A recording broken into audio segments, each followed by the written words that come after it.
இந்த சப்பானிக்கு ஆண்டவர் கொடுத்த மிகப்பெரிய ஆசீர்வாதம் என்ன அப்படின்னா, இதுவரைக்கும் அவன் யாருக்கும் பிரயோஜனம் இல்லை. ஆனால் இன்றிலிருந்து கர்த்தர் அவனை பிரயோஜனம் உள்ள நபராய் கர்த்தர் மாற்றினார். ஆமென். கொஞ்சம் கொஞ்சம் அந்த பிச்சை எடுக்கும் போது வர்ற பணத்தில் தன்னுடைய குடும்பத்திற்கு உதவி செஞ்சிருக்கலாம். ஆனால் அதனால அவனுக்கு எந்த லாபமும் இல்லை.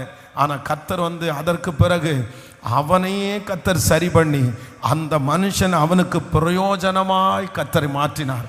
நான் நம்புறேன், நீங்க இந்த உலகத்தில் பிறந்ததனுடைய காரியத்தை ஏன் பிறந்தீங்கன்னு இதுவரைக்கும் கேட்டிருக்கலாம். ஆனால் இந்த ஜெபத்திற்கு பிற்பாடு பிறந்ததனுடைய திட்டம் உங்க மூலமாய் நிறைவேறதை நீங்க பார்ப்பீங்க.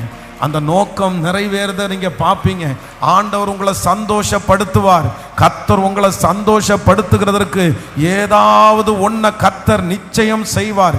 உங்க மனசுல யாருக்கும் பிரயோஜனம் இல்லைன்ற அந்த எண்ணம் உங்களை விட்டு முழுவதுமாய் மாறி போகிற அளவிற்கு கர்த்தர் சகா மனிதர்களை போல கர்த்தர் உங்களை நடத்துவேன் என்று வாக்கு கொடுக்கிறார். ஆமென்.